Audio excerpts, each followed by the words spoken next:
Coming from the opposite direction was a senior citizen fish.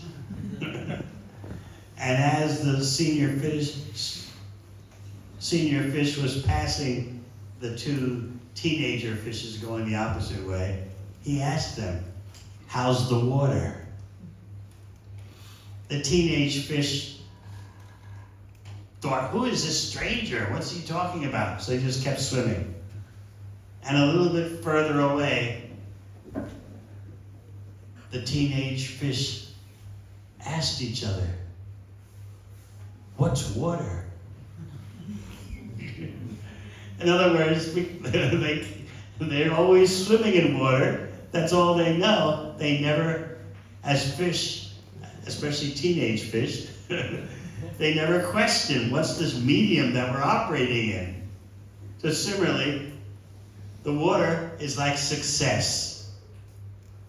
You're swimming in the waters of success, and you never, just like a fish never analyzes the water, just takes it for granted, you never analyze your conceptions of success that you've been swimming in. Conceptions of success that have been downloaded into you from family, society, tradition. Now those conceptions may be good, but still we should recognize what they are. They're part of the water that we swim in. And so at some point in your life, and this weekend is a great opportunity for that, you need to take a step back and decide, are those conceptions of success, are those visions of success where I want to be and what I want to do?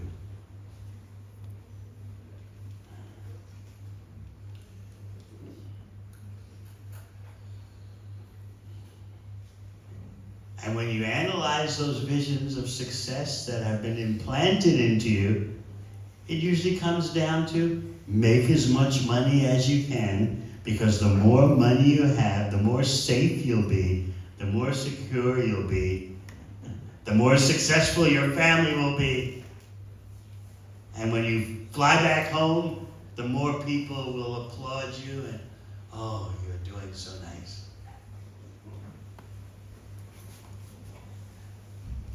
I remember when I just graduated from Yale University, and my father, who was not a man of many words, and later I realized it was very emotionally impactful for him to say such a thing. He said to me, "Son, when I look at what you've done, I understand I could not have done such things. I couldn't have done as well as you." 8 months later, I was in the Brahmacharya ashram.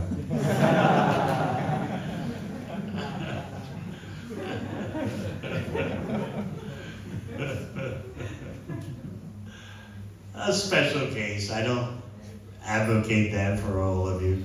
Unless we have some men here. I asked this morning, future Brahmacharya.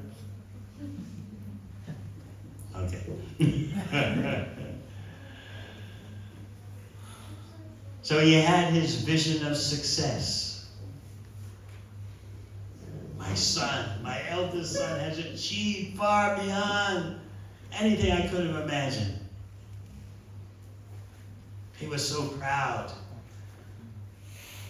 During my university days, my father every year would say, "Get me a Yale sticker to put on my car, so that when I pull into the car park at work, all the fellow workers will see, and they'll ask, 'What is this?' And then, 'Oh, my son.'"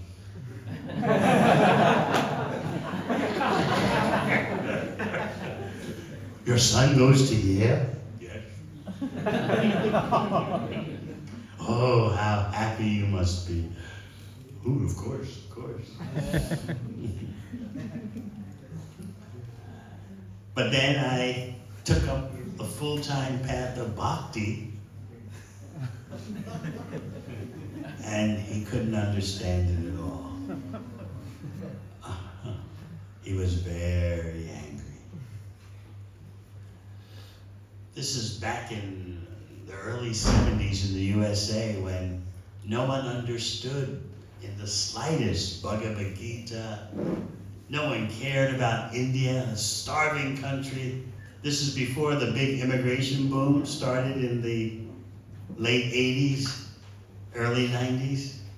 So there were very few Indians in the USA at that time. So no one understood anything about Indian culture, Indian knowledge. And then Prabhupada comes and has these young people wearing dhotis and saris and chanting Hare Krishna and playing Madanga cartels. People were just like, what is this? Now vegetarianism and veganism is everywhere. But back then, 50 years ago, everyone knew in order to be healthy, you have to eat meat.